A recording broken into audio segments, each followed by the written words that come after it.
Hi dear students, I am Bharat SN, your social science teacher.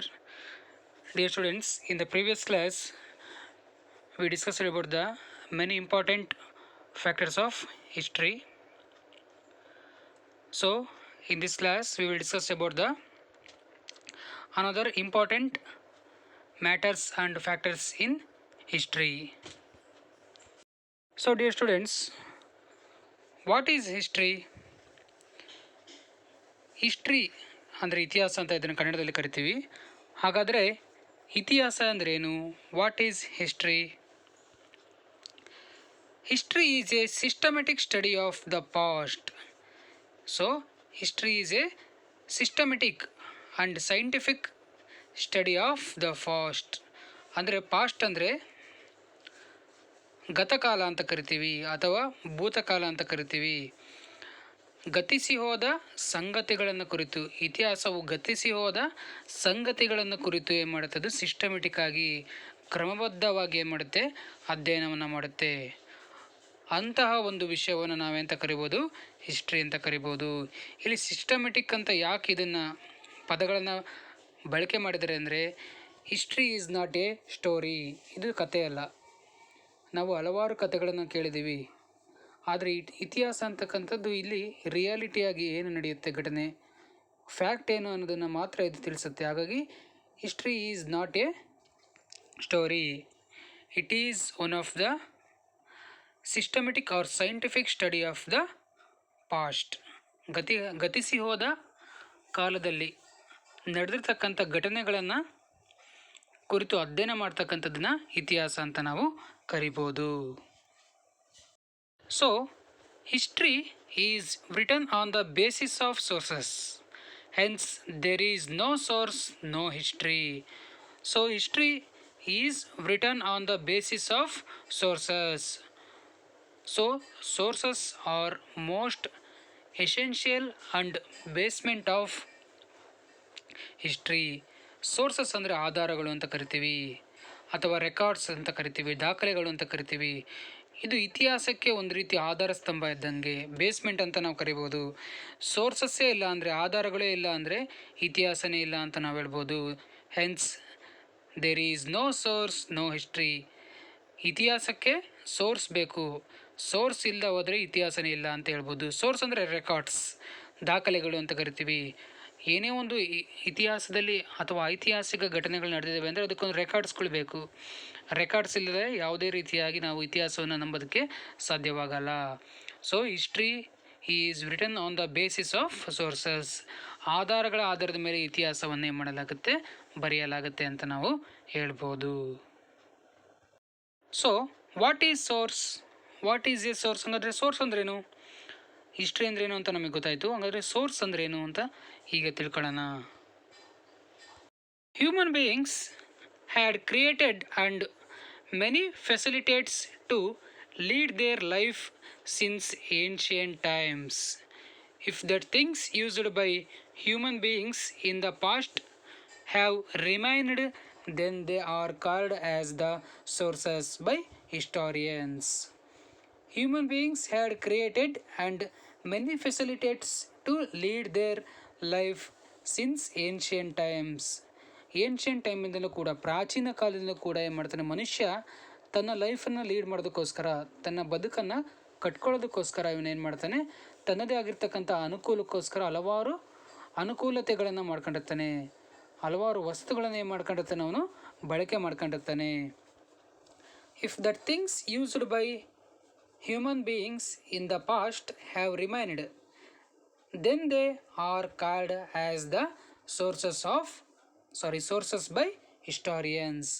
ಅವರು ತಮ್ಮ ಜೀವನಕ್ಕೋಸ್ಕರ ಕೆಲವೊಂದು ವಸ್ತುಗಳನ್ನು ಬಳಕೆ ಮಾಡುತ್ತಾರೆ.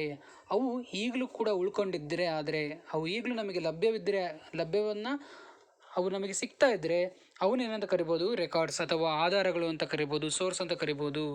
ಅಂದರೆ ಪಾಸ್ಟಲ್ಲಿ, ಗತಕಾಲದಲ್ಲಿ ಯೂಸ್ ಮಾಡತಕ್ಕಂಥ ವಸ್ತುಗಳು ಈಗ ನಮಗೆ ದೊರಕಿದಾಗ ಆ ವಸ್ತುಗಳ ಆಧಾರದ ಮೇಲೆ ನಾವೇನು ಮಾಡ್ಬೋದು?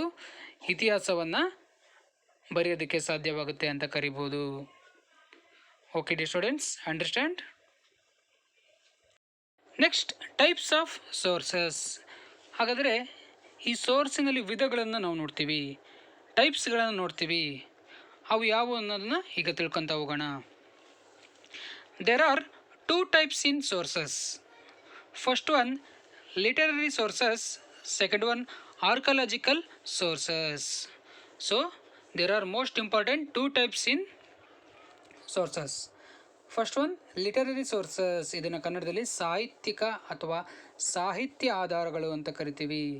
And second one archaeological sources, ಪುರಾತತ್ವ ಆಧಾರಗಳು ಅಂತ ಕರಿತೀವಿ.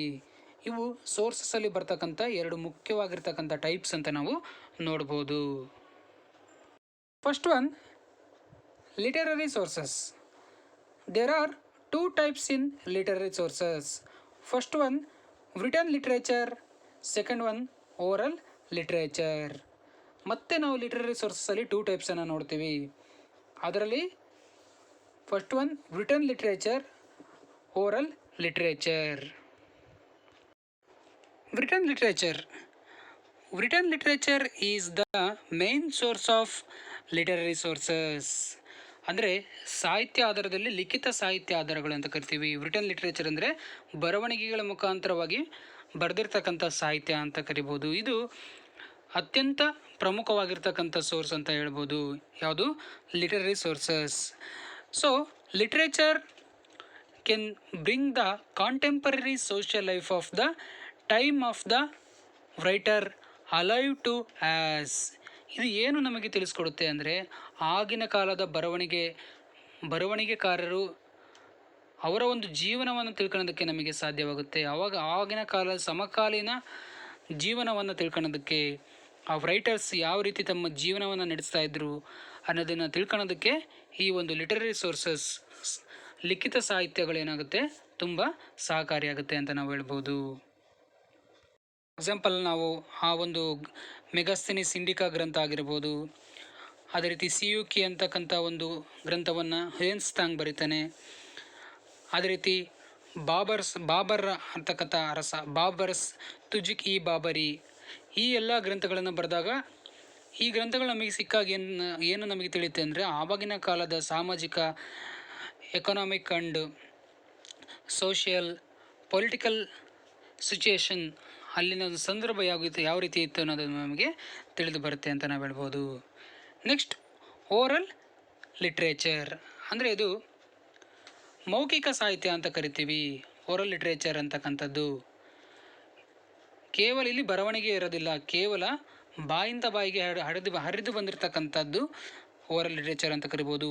Oral literature means the folk story, folk songs, folk legends, ಬಲ್ಲಾಡ್ಸ್ and other that pass on from one person to another person by word of mouth. ಒಬ್ಬ ವ್ಯಕ್ತಿಯಿಂದ ಮತ್ತೊಬ್ಬ ವ್ಯಕ್ತಿಗೆ ಹರಿದು ಬಂದಿರತಕ್ಕಂಥ ಸಾಹಿತ್ಯವನ್ನು ಓರಲ್ ಲಿಟ್ರೇಚರ್ ಅಂತ ಕರಿಬೋದು. ಅದರಲ್ಲಿ ಮುಖ್ಯವಾಗಿ ಜನಪದ ಕಥೆಗಳಾಗಿರ್ಬೋದು, ಫೋಕ್ ಸ್ಟೋರಿ ಆಗಿರ್ಬೋದು, ಫೋಕ್ ಸಾಂಗ್ಸ್, ಜನಪದ ಹಾಡುಗಳಾಗಿರ್ಬೋದು, ಅದೇ ರೀತಿ ಫೋಕ್ ಲೆಜೆಂಡ್ಸ್ ಅಂತ ಕರಿತೀವಿ, ಲಾವಣಿಗಳು, ಐತಿಹ್ಯಗಳು, ಈ ಎಲ್ಲ ರೀತಿಯಾಗೂ ಇದು ಏನಾಗುತ್ತೆ, ಇದು ರಿಟನ್ನಾಗಿ ನಮಗೆ ಸಿಗಲ್ಲ. ಇದು ಕೇವಲ ಓರಲ್ ಆಗಿ ಬಾಯಿಂದ ಬಾಯಿಗೆ ಹರಿದು ಬಂದಿರತಕ್ಕಂಥ ಸಾಹಿತ್ಯ ಅಂತ ನಾವು ಕರಿಬೋದು. ಇದು ಕೂಡ ಇತಿಹಾಸದ ಬಗ್ಗೆ ಹಲವಾರು ಮಾಹಿತಿಗಳನ್ನು ನಮಗೆ ನೀಡುತ್ತೆ ಅಂತ ನಾವು ಹೇಳ್ಬೋದು. ನೆಕ್ಸ್ಟ್ ಆರ್ಕಿಯಾಲಜಿಕಲ್ ಸೋರ್ಸಸ್, ಪುರಾತತ್ವ ಆಧಾರಗಳು ಅಂತ ಇದನ್ನು ಕನ್ನಡದಲ್ಲಿ ನಾವು ಕರಿಬೋದು. So there are 4 types in archaeological sources. Archaeological sources are divided into 4 types. ಇದರಲ್ಲಿ 4 ಟೈಪ್ಸ್ಗಳನ್ನು ನೋಡ್ತೀವಿ. ಫಸ್ಟ್ ಒನ್ ಇನ್ಸ್ಕ್ರಿಪ್ಷನ್ಸ್, ಶಾಸನಗಳು. ಸೆಕೆಂಡ್ ಒನ್ ಕಾಯಿನ್ಸ್, ನಾಣ್ಯಗಳು. ಥರ್ಡ್ ಒನ್ ಮಾನ್ಯುಮೆಂಟ್ಸ್, ಸ್ಮಾರಕಗಳು. ಅದರ್ ರೂಯಿನ್ಸ್ ಅಂದರೆ ಇತರೆ ಅವಶೇಷಗಳು ಅಂತ ನಾವು ಕರಿಬೋದು. ಸೊ ಫಸ್ಟು ಇನ್ಸ್ಕ್ರಿಪ್ಷನ್ಸ್ ಅಂತ ಕರಿತೀವಿ. ಇದನ್ನು ಏನಂತ ಕರಿತೀವಿ? ಶಾಸನಗಳು ಅಂತ ಇದನ್ನು ಕನ್ನಡದಲ್ಲಿ ಕರಿಬೋದು. So inscriptions means engraved writing. Inscriptions are written on stone, rock, metal and other materials that last longer.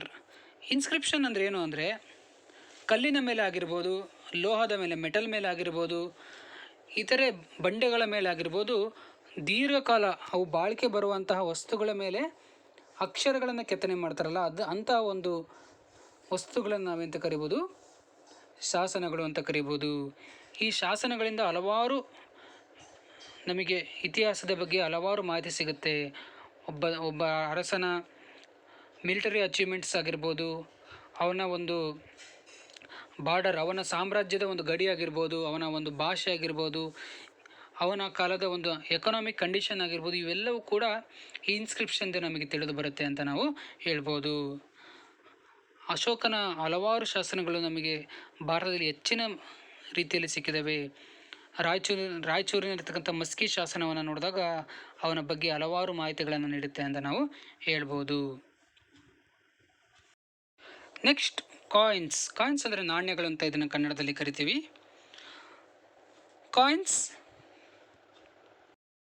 though the coins are small in shape, they contain many important aspects.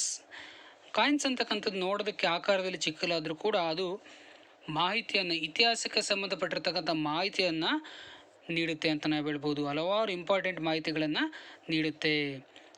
They are helpful in understanding the geographical extend of the rulers kingdom who minted the coins. ಇದರಿಂದ geographical ಬೌಂಡ್ರಿಯನ್ನು ನಾವು ತಿಳ್ಕೊಬೋದು. ಯಾವ ಅರಸ ಕಾಯಿನ್ಸನ್ನು ಏನು ಮಾಡ್ತಾನೆ, ಮುದ್ರಣ ಮಾಡ್ತಾನೆ. ಮಿಂಟೆಡ್ ಆಗಿರ್ತಕ್ಕಂಥ ಕಾಯಿನ್ಸ್ಗಳನ್ನು ನೋಡಿದಾಗ ನಾವು ಅರಸ ಎಷ್ಟು ಮಟ್ಟಿಗೆ ತನ್ನ ಸಾಮ್ರಾಜ್ಯದ ಗಡಿಯನ್ನು ಹೊಂದಿದ್ದ ಅನ್ನೋದನ್ನು ಈ ಒಂದು ಕಾಯಿನ್ಸಿಂದ ತಿಳಿದು ಬರುತ್ತೆ ಅಂತ ನಾವು ಹೇಳ್ಬೋದು. ಅದೇ ರೀತಿ ಕಾಯಿನ್ಸಿಂದ ಆ ಒಂದು ರಾಜನ ಎಕನಾಮಿಕ್ ಕಂಡೀಷನ್ಸ್ಗಳನ್ನು ನಾವು ಕಂಡುಹಿಡಿಯೋಕ್ಕೆ ಸಾಧ್ಯವಾಗುತ್ತೆ.